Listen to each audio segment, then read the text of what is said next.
Part 3. Sensing something like a color upon the wind, Britta sniffed several times, like a dog. She was not mistaken, the air contained a greenish scent. This odor came from mysterious drugs and crushed plants. The smell told Britta that she was at her destination. Britta continued forward, to a place where the smell was stronger than just now.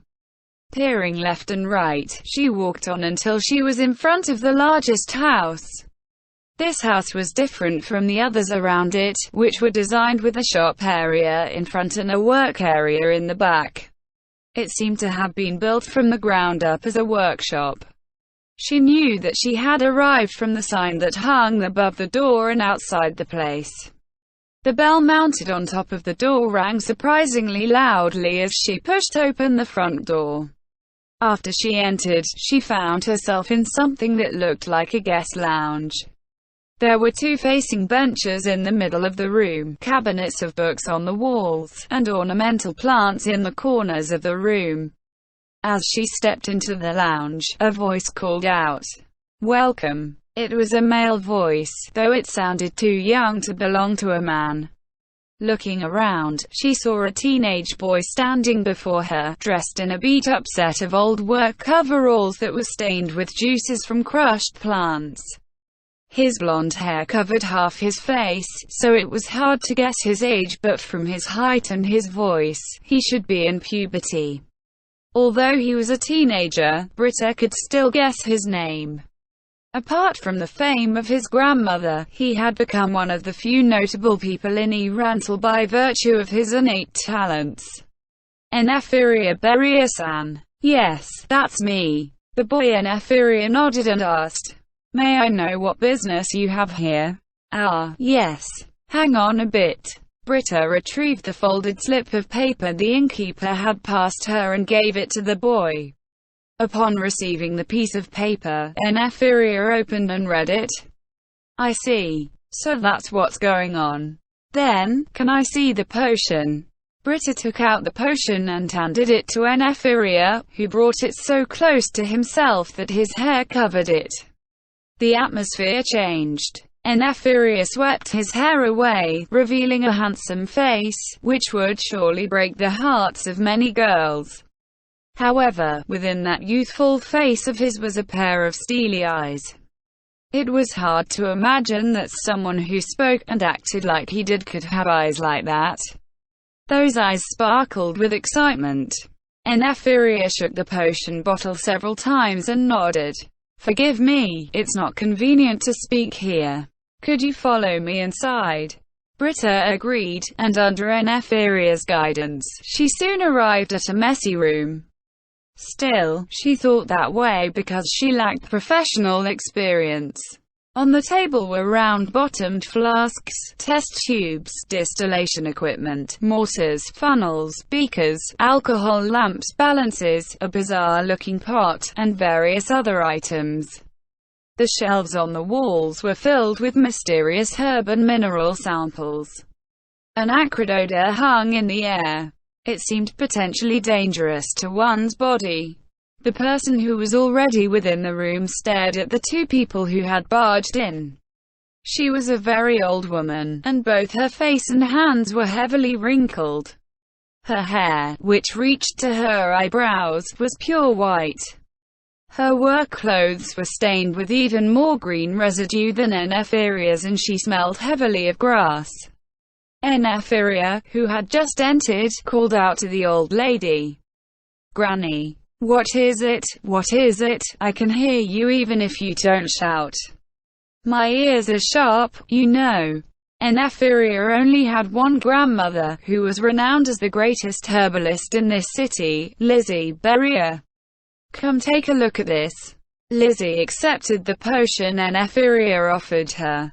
As she studied it, her gaze was so focused and keen that it unsettled Britta. She looked like a grizzled veteran of many battles. In this, she was not wrong. Herbalists need to use magic when making their potions and medicines, and the more famous the herbalist, the higher the tier of magic they could use. Therefore, the greatest herbalist of Irantal, Lizzie Beria, was a much better combatant than Britta. This potion. Did you bring it here? A legendary potion? No. Could it be God's blood? What on earth is this potion? Britta's eyes went wide, thinking that's my line. Impossible. This potion. Where did you get it from? A ruin. No, that. What a shrinking violet you are. Just give me a straight answer. Where did you get it from? Did you steal it? Britta's shoulders shuddered in surprise. She had done nothing wrong, yet she felt like she was being rebuked. Granny, don't scare her. What are you saying, Neferia? I didn't scare her at all. Right. No, you did. Britta wanted to say that, but instead she gulped and simply told Lizzie the full story about the potion. Someone else gave it to me as payment. Lizzie's eyes became even more stern. Wait a minute, Granny. Britta-san, could you tell me who gave it to you? And why was it given to you? With Neferia's help, Britta explained simply that she had received the potion from a mysterious man in full plate. As Lizzie heard it, more furrows sprouted on her wrinkled face. Did you know that there are 3 kinds of potions? Without waiting for Britta's reply, Lizzie continued. The first kind of potions are made from herbs alone. Those potions act slowly, and all they can do is improve a person's natural recovery. While they're not very effective, they're very cheap. The second kind of potions are made with herbs and magic. These potions take effect faster than the first kind, but they still need some time to work. Most adventurers use these potions to recover after a battle. The final kind of potion is made solely from magic. Essentially, one infuses a spell into an alchemical solution and it takes instant effect. These potions are functionally the same as a spell, but they are correspondingly more expensive. Then, which of these 3 kinds does that potion of yours belong to? I can't see any traces of herbal residue, so it should be a pure magic potion, but... Lizzie pulled out a potion bottle filled with a blue liquid and held it before Britta's eyes. This is a basic healing potion. The colors are different, right? Recovery potions turn blue during their manufacture, but yours is red. In other words, the process by which that potion was made is completely different from the way normal potions are made. In other words, your potion is pretty rare, and for all we know it might end up revolutionizing modern potion creation methods.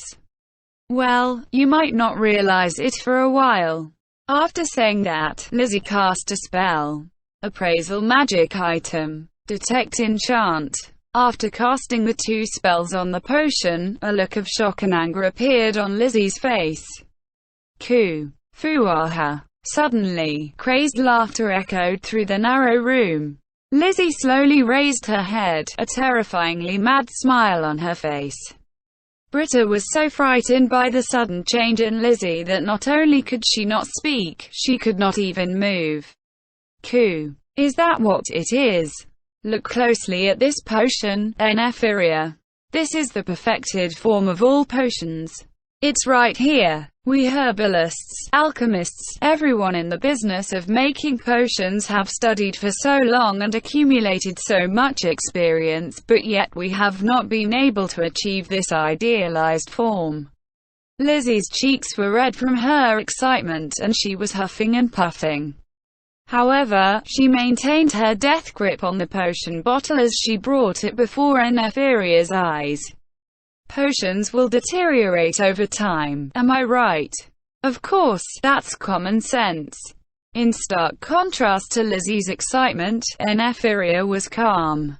However, Britta could sense hints of anticipation within him. She had no idea why they were so fired up about this.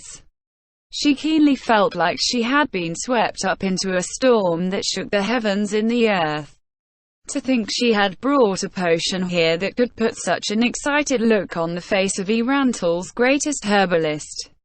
Pure magic potions are made from alchemical solutions. Those solutions are refined from a mineral base, so it's only natural that the quality of the solution will degrade over time. That's why you need to cast the spell, preservation, on it. Lizzie paused, and then spoke again. At least, until now. Britta seemed to understand a little of what Lizzie was saying. She looked at the red solution, her eyes wide with surprise. This bottle. This potion. This bottle of potion. It doesn't deteriorate even without preservative magic. In other words, it's a perfect potion. Nobody's done anything like this until today. According to the ancient legends, the original healing potion was made from the blood of the gods. Lizzie shook the bottle she was holding and the bright red liquid swirled within the glass. Of course, they're just legends. It used to be a joke between herbalists that the gods had blue blood. After another brief pause, Lizzie looked at the bottle of potion she was holding in her hand. It was trembling in her excitement. This potion might well be the true god's blood. Neferia kept patting Lizzie's back as she panted heavily. Britta was struck dumb by surprise. The silence between them was broken by Lizzie. You must have come here to learn about this potion's effects, right? This potion is around the level of a second-tier healing spell. Not counting the added value from its rarity, it would fetch around 8 gold pieces. That said, once you factor that extra value in, the price is enough that people would murder you for it. Britta's body trembled uncontrollably. To an iron plate adventurer like Britta, the potion's base value alone was already very high, to say nothing of the added value. Lizzie had a gleaming edge in her eye, and she looked like she was looking for any opportunity to take it from her. Even so, Britta had her doubts. Why would that man in full plate armor give her that potion so easily? What sort of man hid under that armor? Just as countless doubts appeared in her heart, Lizzie asked, "How about selling it to me? I'll give you a good price for it. How about 32 gold pieces?" Britta's eyes went even wider. The price Lizzie had just quoted was a staggering sum. Frugally used, it was enough for a family of 3 to live on for 3 years. Britta was confused. She knew the potion was incredibly valuable. Then, was selling it for 32 gold pieces the right thing to do? It seemed unlikely that she would ever be able to lay her hands on another potion like this again. But if she refused, would she make it back alive? After seeing Britta's hesitant face, Lizzie shook her head and proposed another deal.